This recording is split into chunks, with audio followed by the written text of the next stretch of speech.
আওয়ামী লীগ পুনর্বাসনের চেষ্টা হলে প্রতিহতের হুঁশিয়ারি এনসিপির, সব দলকে ঐক্যবদ্ধ থাকার আহ্বান।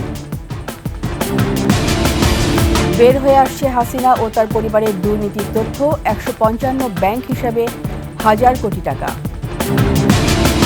পুঁথিগত সংস্কারের চেয়ে জনগণের অধিকার নিশ্চিত বেশি জরুরি, বললেন তারেক রহমান।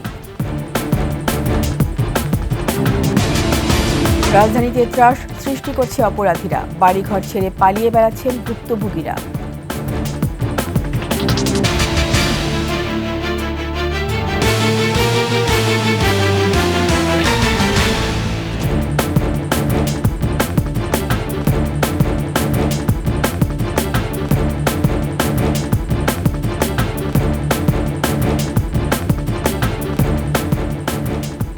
ছিলেন সংবাদ শিরোনাম। আমন্ত্রণ রাতের ২১ সংবাদে, সাথে আছি নীতা চৌধুরী। দর্শক, ২১ টেলিভিশনের সংবাদ একই সাথে সরাসরি দেখতে পাবেন আমাদের ফেসবুক পেজ www.facebook.com/2124 অনলাইনে। সাবস্ক্রাইব করতে পারেন www.youtube.com/@21etv চ্যানেলে। আওয়ামী লীগকে পুনর্বাসনের চেষ্টা করলে তা কঠোরভাবে প্রতিহত করার হুঁশিয়ারি দিয়েছে জাতীয় নাগরিক পার্টি। আওয়ামী লীগের বিচার ও নিবন্ধন বাতিলের দাবিতে সারা দেশে বিক্ষোভ কর্মসূচি অব্যাহত রাখারও ঘোষণা দিয়েছেন দলটির নেতারা। পাশাপাশি রাজনৈতিক দলগুলোকে ঐক্যবদ্ধ থাকার আহ্বান জানিয়েছেন তারা। মাহতাব মিনহাজের প্রতিবেদন। দেশের রাজনীতি ও চলমান পরিস্থিতি নিয়ে কথা বলতে জাতীয় নাগরিক পার্টির জরুরি সংবাদ সম্মেলন। সম্মেলনে যোগ দেন দলের আহ্বায়ক নাহিদ ইসলাম সহ কেন্দ্রীয় নেতারা। আলোচনার মূল বিষয়বস্তু হয়ে ওঠে আওয়ামী লীগের নিবন্ধন বাতিল প্রসঙ্গ। রাজনৈতিকভাবে এই মুহূর্তে বাংলাদেশের সবচেয়ে গুরুত্বপূর্ণ কনসার্নের জায়গাটা হচ্ছে আওয়ামী লীগ। এ সময় নাহিদ ইসলাম বলেন, জুলাই অভ্যুত্থানের বিচার চলাকালে বাতিল করতে হবে আওয়ামী লীগের নিবন্ধন। জানান, আওয়ামী লীগকে কেউ পুনর্বাসনের চেষ্টা করলে শক্ত হাতে প্রতিহত করবে জাতীয় নাগরিক পার্টি। বিচার অনিষ্পন্ন রেখে আওয়ামী লীগকে নির্বাচনে অংশগ্রহণ করতে দেওয়ার যে কোনো ধরনের আলোচনা ও প্রস্তাব এনসিপি দৃঢ়তার সাথে প্রত্যাখ্যান করে। গণহত্যা ও মানবতা বিরোধী অপরাধের দায়ে আওয়ামী লীগের বিচার চলাকালীন আওয়ামী লীগ এবং ফ্যাসিবাদের সকল সহযোগী ব্যক্তি ও সংগঠনের রাজনৈতিক কার্যক্রমকে নিষিদ্ধ ঘোষণা করতে হবে। দলের সদস্য সচিব জানান, দেশীয় শক্তির পাশাপাশি কিছু বিদেশি শক্তি আওয়ামী লীগকে পুনর্বাসনের চেষ্টা করছে। তাদের রুখে দিতে সারা দেশে অব্যাহত থাকবে আওয়ামী বিরোধী বিক্ষোভ সমাবেশ।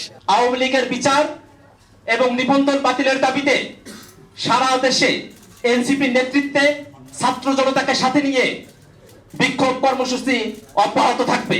আর দক্ষিণ অঞ্চলের মুখ্য সংগঠক হাসনাত আব্দুল্লাহ বলেন, যতক্ষণ রাজনৈতিক দলগুলোর একতা থাকবে ততক্ষণ ভয় পাওয়ার কোনো কারণ নেই। যতক্ষণ পর্যন্ত ছাত্র নাগরিক এবং এই ফ্যাসিবাদ বিরোধী ক্রিয়াশীল রাজনৈতিক দলগুলো আমরা ঐক্যবদ্ধ রয়েছি, ততক্ষণ পর্যন্ত আমি কোনো নিরাপত্তার ঝুঁকি বা এইসব আমি বোধ করছি না। আওয়ামী লীগ নিষিদ্ধের বিষয়ে প্রধান উপদেষ্টার বক্তব্যের সমালোচনাও করেন বক্তারা। সম্প্রতি অন্তর্বর্তীকালীন সরকারের প্রধান উপদেষ্টা মন্তব্য করেছেন, আওয়ামী লীগ নিষিদ্ধের কোনো পরিকল্পনা সরকারের নেই। আমরা তার এই বক্তব্যের নিন্দা জানাই। মাহতাব মিনহাজ, ২১ টেলিভিশন, ঢাকা।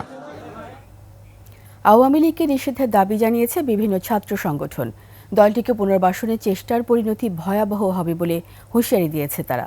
ফিলিস্তিনে ইসরায়েলি আগ্রাসনের প্রতিবাদও জানিয়েছে ছাত্র সংগঠনগুলো। মাহতাব মিনহাজের আরেকটি প্রতিবেদন।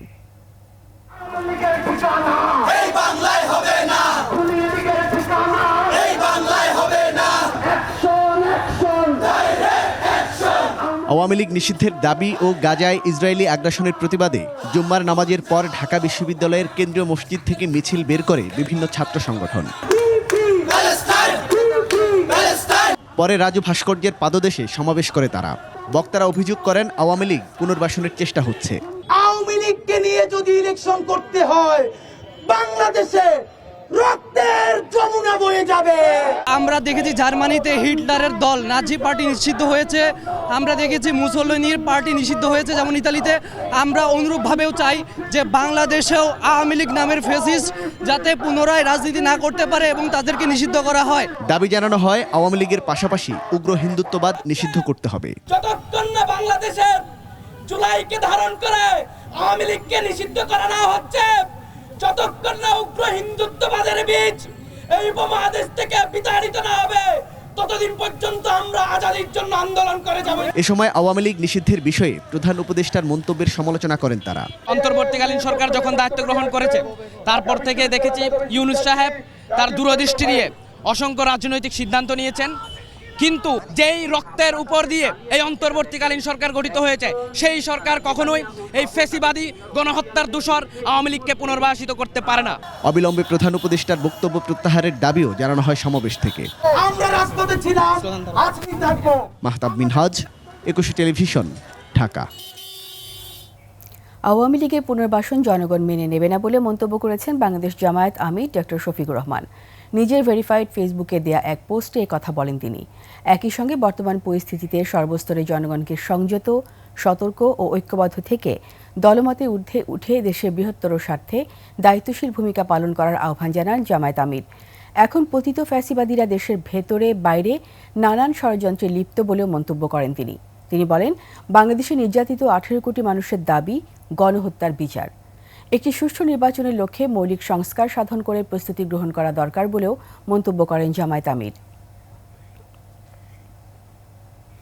রাজনীতি করতে চাইলে গণহত্যার জন্য আওয়ামী লীগকে ক্ষমা চাইতে হবে বলে মন্তব্য করেছেন বিএনপির সিনিয়র যুগ্ম মহাসচিব রুহুল কবির রিজভী।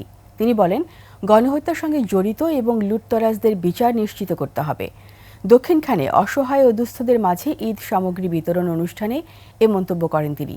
রিজভী বলেন, সুষ্ঠু নির্বাচনের মাধ্যমে গণতন্ত্র পুনঃপ্রতিষ্ঠিত করতে হবে। সংস্কার কমিশনের সুপারিশগুলো নির্বাচিত সরকার পূরণ করবে বলেও মন্তব্য করেন রুহুল কবির রিজভী। শেখ হাসিনার আমলের কোনো পুনরাবৃত্তি হোক, এইটা বিএনপি কখনো চায়নি, বিএনপি চায় না। বিএনপির উদাহরণই হচ্ছে মানুষকে শান্তিতে দেওয়া। তারা ব্যাংক খালি করে দিয়েছে এবং এর মধ্যে এই যে ব্যাংক খালি করে দেওয়া, এই যে লক্ষ কোটি টাকা বাইরে পাচার করা, এই পাচারের মধ্যে অধিকাংশই হচ্ছে শেখ হাসিনার আত্মীয় স্বজনরা জড়িত, তাদের পছন্দনীয় ব্যবসায়ীরা জড়িত, তাদের লোকজন জড়িত। যতদিন যাচ্ছে বেরিয়ে আসছে স্বৈরাচার হাসিনা ও তার পরিবারের দুর্নীতির নানা তথ্য। ক্ষমতার অপব্যবহার করে দেশে অর্থ বিদেশে পাচার করে তারা বনে যান হাজার হাজার কোটি টাকার মালিক। সাবেক প্রধানমন্ত্রী শেখ হাসিনা ও তার পরিবারের 7 সদস্যের বিরুদ্ধে এখন পর্যন্ত 8টি মামলা দায়ের করেছে দুর্নীতি দমন কমিশন দুদক। দুর্নীতিগ্রস্ত এই পরিবারের অর্থ স্থানান্তর বন্ধ করতে এরই মধ্যে তাদের 155টি ব্যাংক হিসাব জব্দ করা হয়েছে, যাতে মিলেছে 1029 কোটি টাকা। শেখ পরিবারের দুর্নীতির বিস্তারিত জানাচ্ছেন সুমাইয়া খান। বাংলাদেশের প্রধানমন্ত্রী হিসেবে 2009 সাল থেকে 2024 সাল পর্যন্ত দায়িত্ব পালনের সময় শেখ হাসিনা সরকারের বিভিন্ন উন্নয়নমূলক কর্মকাণ্ডের নামে স্বৈরতান্ত্রিক শাসন, দমন, পীড়ন, সহিংসতা এবং দুর্নীতির অভিযোগও ওঠে।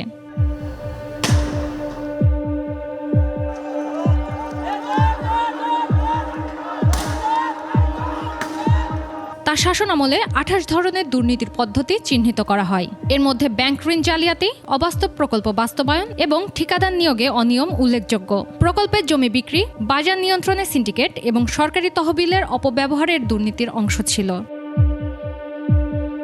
সরকারের বিশেষ 8 প্রকল্পে 21,000 কোটি টাকা দুর্নীতি ও রূপপুর বিদ্যুৎ কেন্দ্র প্রকল্পের 59,000 কোটি টাকার দুর্নীতির বিষয়ে গত বছরের 17 ডিসেম্বর 5 সদস্যের টিম গঠন করে প্রথম অনুসন্ধানের সিদ্ধান্ত নেয় দুদক। এতে শেখ হাসিনা, তার পুত্র সজীব ওয়াজেদ জয়, ভাগ্নি টিউলিপ সিদ্দিকীর নাম জড়ায়।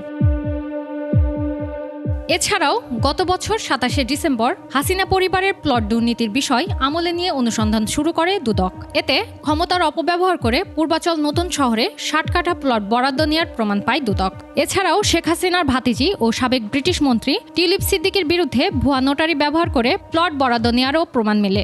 বোনের প্রতি ভালোবাসা থেকেই জালিয়াতির মাধ্যমে সম্পত্তি হেবা দিতে চেয়েছিলেন টিউলিপ সিদ্দিক। এর পরিপ্রেক্ষিতে গত 12 জানুয়ারি প্রথমবারের মতো শেখ পরিবারের 7 সদস্য শেখ হাসিনা, তার পুত্র সজীব ওয়াজেদ জয়, মেয়ে সাইমা ওয়াজেদ পুতুল, বোন শেখ রেহানা, তার ছেলে রাদান মুজিব সিদ্দিক, মেয়ে টিউলিপ ও আজমিনা সিদ্দিক, সাবেক গণপূর্ত প্রতিমন্ত্রী শরীফ আহমেদ সহ গণপূর্ত ও রাজুকের বিভিন্ন কর্মকর্তার নামে মামলা করে দুদক। এদিকে শেখ পরিবারের নামে থাকা বিভিন্ন প্রতিষ্ঠানে অভিযান চালায় দুদক। সাইমা ওয়াজেদ পুতুলের সূচনা ফাউন্ডেশন নামক প্রতিষ্ঠানের ঠিকানায় অভিযান চালিয়ে এর অস্তিত্ব খুঁজে পায়নি সংস্থাটি। তবে এসব প্রতিষ্ঠানের নামে বিভিন্ন ব্যাংক থেকে হাজার হাজার কোটি টাকা আত্মসাৎ করে বিদেশে পাচারের প্রমাণ পায় দুদক। এসব অর্থ সম্পদ হস্তান্তর বা স্থানান্তর বন্ধ করতে দুদকের করা মামলার প্রেক্ষিতে গত 11 মার্চ আদালত শেখ হাসিনা ও তার পরিবার এবং সংশ্লিষ্ট বিভিন্ন প্রতিষ্ঠান ও দলের নামে থাকা 124টি ব্যাংক হিসেব অবরুদ্ধ করার আদেশ দেন। এসব অ্যাকাউন্ট থেকে মোট 635 কোটি 14 লাখ টাকা জব্দ করা হয়। জব্দ তালিকায় আছে জয় পুতুলের নামে থাকা ধানমন্ডি সুধা সদন, ব্রিটিশ এমপি টিউলিপের গুলশানের ফ্ল্যাট, শেখ রেহানার সেগুনবাগিচা একটি ফ্ল্যাট ও গাজীপুরের 2টি জমি এবং রাদান মুজিবের নামে নিকেতনের 2টি প্লট। পরে গত 19 মার্চ পুনরায় হাসিনার পরিবার ও সংশ্লিষ্টদের আরও 31টি ব্যাংক হিসেব অবরুদ্ধ করার আদেশ দেয় আদালত। এসব হিসেবে মোট 394 কোটি 60,72,000 টাকা রয়েছে বলে জানিয়েছেন দুর্নীতি দমন কমিশন। এছাড়াও বিশ্ব স্বাস্থ্য সংস্থার নিয়োগের সময় মিথ্যা তথ্য দেওয়ার অভিযোগে সাইমা ওয়াজেদ পুতুলের বিরুদ্ধে মামলা করেছে দুর্নীতি দমন কমিশন। একই সঙ্গে তার সূচনা ফাউন্ডেশনের নামে টাকা প্রদানে বিভিন্ন ব্যাংককে বাধ্য করার অভিযোগে পুতুল ও এক্সিম ব্যাংকের সাবেক চেয়ারম্যান নজরুল ইসলাম মজুমদারের বিরুদ্ধে আরেকটি মামলা করেছে দুদক। এ নিয়ে শেখ পরিবারের নামে মোট 8টি মামলা করেছে দুদক। সুমাইয়া খান, 21 টেলিভিশন, ঢাকা। সংস্কার ও নির্বাচনকে যেভাবে মুখোমুখি করা হচ্ছে তা রাজনৈতিক উদ্দেশ্য প্রণোদিত বলেও মন্তব্য করেছেন বিএনপির ভারপ্রাপ্ত চেয়ারম্যান তারেক রহমান। তিনি বলেছেন, গণতান্ত্রিক রাজনীতিতে পুঁথিগত সংস্কারের চেয়ে জনগণের গণতান্ত্রিক অধিকার নিশ্চিত বেশি জরুরি। বিস্তারিত মাহিলা ইসলামের প্রতিবেদনে। রাজধানীর স্কাটনে বিশিষ্ট নাগরিক ও পেশাজীবীদের সম্মানে বিএনপির ইফতার মাহফিল। বিশিষ্ট নাগরিকবৃন্দ, অনুষ্ঠানে দলটির মহাসচিব বলেন, আবেগের মধ্য দিয়ে দেশের সমস্যা সমাধান সম্ভব নয়, বাস্তবতার সাথে পরিবর্তনকে মেনে নিয়ে দেশকে এগিয়ে নিতে হবে বলে জানান তিনি। আমি সবাইকে আবার অনুরোধ করব যে আপনারা সবাই অত্যন্ত সচেতনতার সঙ্গে, সতর্কতার সঙ্গে আপনাদের ভূমিকা পালন করবেন। বিশেষ করে বাংলাদেশ জাতীয়তাবাদী দলের সঙ্গে যারা আমরা জড়িত আছি, তারা যেন আমরা এমন কোনো পদক্ষেপ না নেই যে পদক্ষেপ আমাদেরকে কোনো ভুল পথে এগিয়ে নিয়ে যেতে পারে। দলটির ভারপ্রাপ্ত চেয়ারম্যান তারেক রহমান বলেন, সংস্কার একটি চলমান প্রক্রিয়া, তা শেষ হবার নয়। তাই সংস্কার শেষে নির্বাচন এটি অযৌক্তিক। যারা সংস্কার শেষ করার পর জাতীয় নির্বাচন অনুষ্ঠানের কথা বলছেন, তাদেরকে উদ্দেশ্য করে বলতে চাই, যেটি শেষ হয়ে যায় সেটি সংস্কার নয়, কারণ সংস্কার কখনো শেষ হয় না। বলেন, কোনোভাবেই জাতীয় নির্বাচনের আগে স্থানীয় নির্বাচন নয়, স্থানীয় নির্বাচন আগে হলে সুযোগ পাবে পতিত আওয়ামী লীগ। অন্তর্বর্তীকালীন সরকারের দৃষ্টি আকর্ষণ করে আবারও বলতে চাই, সরকারের এমন কোনো পদক্ষেপ নেওয়া উচিত হবে না যাতে রাষ্ট্র এবং রাজনীতিতে পলাতক স্বৈরাচারের দোসররা পুনর্বাসিত হওয়ার সুযোগ পায়। দেশের রাজনৈতিক অঙ্গনে গৌণ ইস্যুকে মুখ্য বানাতে গিয়ে সংশয়ের সৃষ্টি করা হচ্ছে বলেও মন্তব্য করেন তারেক রহমান। বিভিন্ন শ্রেণী পেশার মানুষের। মাহিলা ইসলাম, 21 টেলিভিশন, ঢাকা। অপরাধীদের ভয়ে সহায় সম্পত্তি হারিয়ে এলাকা ছেড়ে পালিয়ে বেড়াচ্ছেন অনেক ভুক্তভোগী। এছাড়া ঘর থেকে বের হলে চুরি, ছিনতাই আর ডাকাতির মতো ঘটনায় পুরো নগরবাসী যেন অসহায় এসব অপরাধীদের কাছে। ভুক্তভোগীদের সঙ্গে কথা বলে বিস্তারিত জানাচ্ছেন মাহতাব মিনহাজ। দেখে আমি সাহস করে কিছু বলতে পারি নাই, কারণ তারা বিভিন্ন অস্ত্রশস্ত্র ছিল তাদের কাছে। মোহাম্মদ শাকিল হোসেন রাজধানীর মোহাম্মদপুরের বেড়িবাঁধ এলাকায় মোটরসাইকেল গ্যারেজের মালিক ছিলেন। স্থানীয় সন্ত্রাসী দল বাঁধ গ্রুপের সদস্য ইমন আর নূরের কথা না শোনায় তার জীবনে নেমে আসে অন্ধকার। তো আমি এটা অস্বীকার করায় ওরা আমারে একবার আটকাইছে, আমার গলায় ছুরি পর্যন্ত ধরছে, চাইনিজ কুড়াল দিয়ে আমার পায়ের পাশে একটা বড় কোপও মারছে, এমনভাবে দিছে যে আমার পায়ের উপরে পড়লে পা 2 ভাগ হয়ে যেত। যেখানে যাই মাস্ক পরে যাই, যদি কোনোভাবে ওদের দলের কোনো লোক যদি আমার দেখতে পায়, হয়তো বা আমার একটা বিশাল ক্ষতি হবে। এলাকা ছেড়েও সন্ত্রাসীদের কাছ থেকে মুক্তি মেলেনি শাকিলের। যেখানেই যান পিছু লেগে থাকে জীবন নাশের হুমকি। এই নিয়ে আমার প্রায় 3-3টে বাসা চেঞ্জ করতে হয়েছে। 2-2টা বাসায় ওরা আমার বাসার ভিতরে যাইয়া তারপরে হুমকি দিছে। মুন্না নামের এই ভুক্তভোগীর ভাইকে সন্ত্রাসীরা কুপিয়ে জখম করলে প্রাণের ভয়ে এলাকা ছেড়ে পালিয়ে যায়।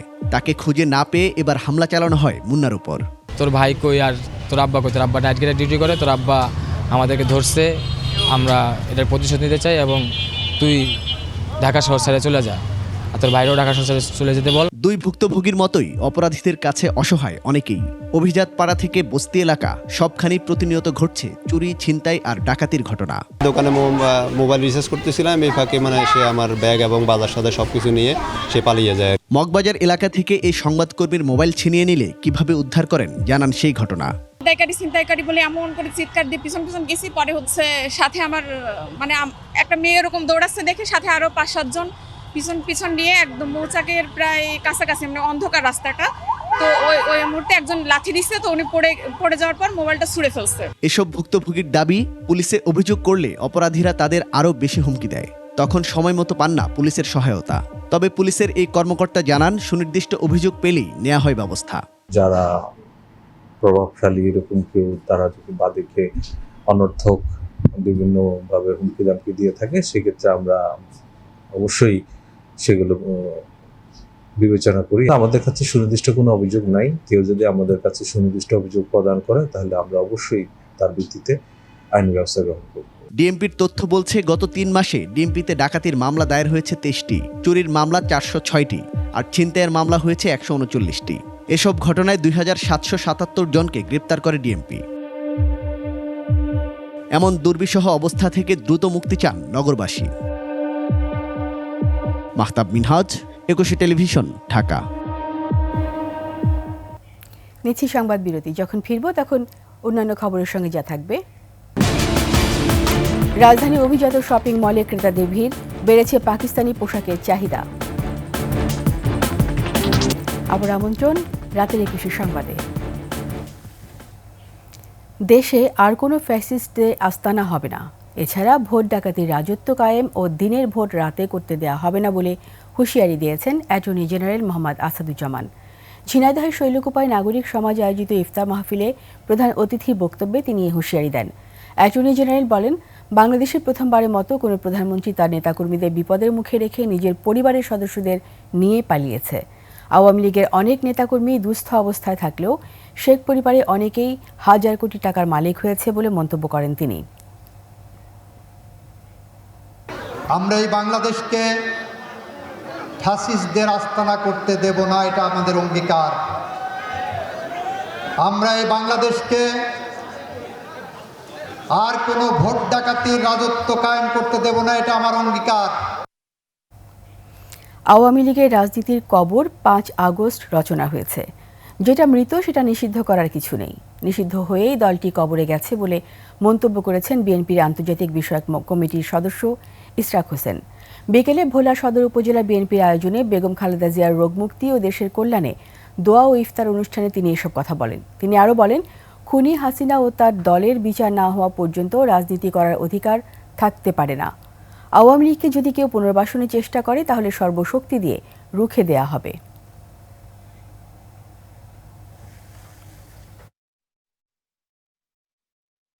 সিরাজগঞ্জ জেলা ছাত্র কল্যাণ পরিষদের উদ্যোগে তিতুমির কলেজে হয়ে গেল ইফতার ও দোয়া মাহফিল। ইফতার মাহফিলে উপস্থিত ছিলেন ঢাকার বিভিন্ন প্রতিষ্ঠানে অধ্যয়নরত সিরাজগঞ্জের শিক্ষার্থী ও ছাত্র নেতারা। এ সময় তারা দীর্ঘদিন পর মুক্ত পরিবেশে ইফতার মাহফিলের আয়োজন করতে পেরে আল্লাহর কাছে শুকরিয়া আদায় করেন। সংগঠন হিসাবে সিরাজগঞ্জের অসহায় শিক্ষার্থীদের পাশে দাঁড়ানোর অঙ্গীকার ব্যক্ত করেন তারা। মোনাজাতের মাধ্যমে দেশ ও জাতির মঙ্গল কামনায় শেষ হয় সিরাজগঞ্জ জেলা ছাত্র কল্যাণ পরিষদের ইফতার অনুষ্ঠান। শেখ হাসিনার পতনের পর ছাত্রলীগ ক্যাম্পাস থেকে বিতাড়িত হয়েছে। তারপর সকল সংগঠন ক্যাম্পাসে স্বতঃস্ফূর্তভাবে এরকম সমস্ত প্রোগ্রাম করতে পারছে, তার জন্য আল্লাহর দরবারে শুকরিয়া। আমরা ঠিকমতো এই ক্যাম্পাসে উপস্থিত হতে পারিনি বা ঠিকমতো ক্লাসও করতে পারিনি। আমাদের শুধুমাত্র একটি অপরাধ ছিল, আমরা ছাত্র দল করি। আমরা যারা তিতুমিরা যারা সিরাজগঞ্জের আছে সবাই একত্রিত থাকবো, ঐক্যবদ্ধ থাকবো, এটাই হচ্ছে আমাদের চাওয়া। আমাদের বাবা মা আমাদেরকে টাকা পয়সা দিয়ে কষ্ট করে এখানে পাঠিয়েছেন পড়ালেখার জন্য। সো আমরা যাই করি না কেন, আমরা পড়ালেখাটাকে আগে ঠিক রাখবো। দেশনেত্রী খালেদা জিয়ার সুস্থতা কামনায় ইফতার মাহফিলে আয়োজন করে জগন্নাথ বিশ্ববিদ্যালয় ছাত্রদল। অতিথি ছিলেন বিএনপির ছাত্র বিষয়ক সম্পাদক রকিবুল ইসলাম বকুল, ছাত্রদল সভাপতি রাকিবুল ইসলাম রাকিব ও সেক্রেটারি নাসির উদ্দিন নাসির। সভাপতিত্ব করেন জগন্নাথ বিশ্ববিদ্যালয়ের শাখা ছাত্রদল সভাপতি মেহেদি হাসান হিমেল। সঞ্চালনায় ছিলেন সদস্য সচিব শামসুল আরিফিন। বিশ্ববিদ্যালয়ের সাবেক ও বর্তমান নেতৃবৃন্দের উপস্থিতিতে ইফতার মাহফিল মিলন মেলায় পরিণত হয়। এ সময় ফ্যাসিবাদ বিরোধী আন্দোলনে গুম, খুন ও জুলাই অভ্যুত্থানে নিহত পরিবারের মাঝে ঈদ উপহার সামগ্রী বিতরণ করা হয়। খুলনা মহানগরীর বিভিন্ন এলাকায় শ্রমজীবী দুস্থ ও দরিদ্রদের মধ্যে ইফতার সামগ্রী বিতরণ করেছেন বিএনপির কেন্দ্রীয় ছাত্র বিষয়ক সম্পাদক আলহাজ রকিবুল ইসলাম বকুল। দলের কেন্দ্রীয় এ নেতার উদ্যোগে 10 দিনব্যাপী জেলার খালিশপুর, দৌলতপুর ও খানজাহান আলী থানার কয়েক হাজার শ্রমজীবী মানুষের মাঝে ইফতার বিতরণ করেন স্থানীয় নেতাকর্মীরা। বিএনপির ভারপ্রাপ্ত চেয়ারম্যান তারেক রহমানের নির্দেশে কেন্দ্রীয় নেতা আলহাজ রকিবুল ইসলাম বকুল খুলনার বিভিন্ন এলাকায় ইফতার বিতরণ করেন। রমজান মাসের অবশিষ্ট দিনগুলো এই ইফতার বিতরণ কার্যক্রম অব্যাহত থাকবে।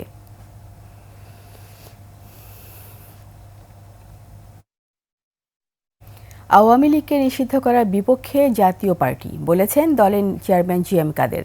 রংপুরের সাংবাদিকদের সাথে মতবিনিময়কালে তিনি বলেন, দেশে অর্ধেক মানুষকে বাদ দিয়ে নির্বাচন করলে তা গ্রহণযোগ্য হবে না। এটি করা হলে দেশে স্থিতিশীলতা আসবে না বলেও মনে করেন জিএম কাদের। বলেন, আওয়ামী লীগ একটি গাড়ি, এর চালক খারাপ হতে পারে কিন্তু গাড়িটা খারাপ নয়। অন্তর্বর্তী সরকারের উদ্দেশ্যে তিনি বলেন, আইন শৃঙ্খলা পরিস্থিতি স্বাভাবিক করতে না পারলে দেশে অপরাধের প্রবণতা বাড়বে।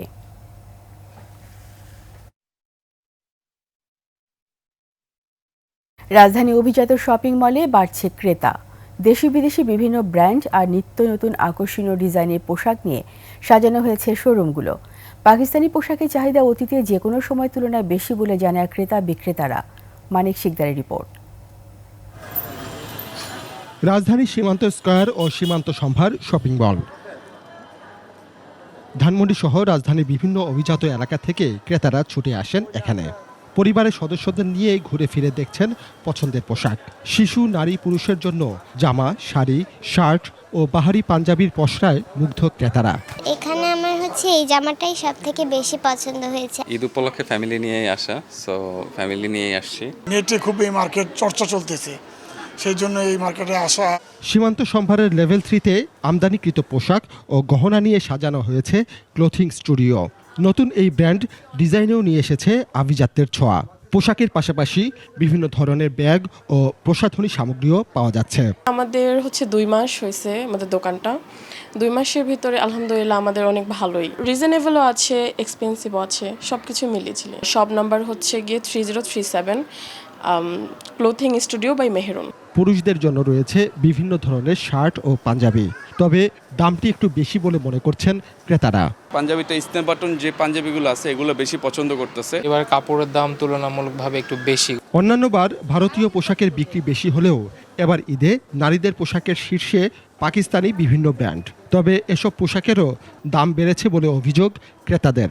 একদম সফট কাপড়, পরে আরাম, এই জন্য এগুলো পরে তারা খুব কমফোর্ট ফিল করে, গর্জিয়াস লাগে মেয়েদের। যেই জামাগুলো আমরা 1 বছর আগে 2 বছর আগে যেই প্রাইসে নিয়েছি তুলনামূলক এখন একটু প্রাইসটা বেশি। উন্নত মানের পোশাক ও আমদানি ব্যয়ের কারণে দাম কিছুটা বেশি বলে স্বীকার করেছেন বিক্রেতারা। তবে বিক্রি নিয়ে মিশ্র প্রতিক্রিয়া জানালেন তারা। এবার ইন্ডিয়া প্রোডাক্ট আসছে না, পাকিস্তানের প্রোডাক্টই বেশি আসছে। সেল হচ্ছে অনেকে আসে হয়তো, যেমন হয়তো 5 টাকা কিন্তু এখন এই বছর সে 3টা কিনছে, তার ক্রাইসিসের কারণে হয়তো এই ধরনের। তো আশা আলহামদুলিল্লাহ চলতেছে ভালো। সময়ের সাথে বিক্রি আরও বাড়বে বলে আশা ব্যবসায়ীদের। মানিক শিকদার, 21 টেলিভিশন, ঢাকা। এরই সাথে শেষ করছি রাতের 21 সংবাদ। যাবার আগে সংবাদ শিরোনামগুলো আরও একবার। আওয়ামী লীগ পুনর্বাসনের চেষ্টা হলে প্রতিহতের হুঁশিয়ারি এনসিপি, সব দলকে ঐক্যবদ্ধ থাকার আহ্বান। বের হয়ে আসছে হাসিনা ও তার পরিবারের দুর্নীতির তথ্য, 155 ব্যাংক হিসাবে 1000 কোটি টাকা। পুঁথিগত সংস্কারের চেয়ে জনগণের অধিকার নিশ্চিত বেশি জরুরি, বললেন তারেক রহমান। রাজধানীতে ত্রাস সৃষ্টি করছে অপরাধীরা, বাড়িঘর ছেড়ে পালিয়ে থাকতে হচ্ছে ভুক্তভোগীদের।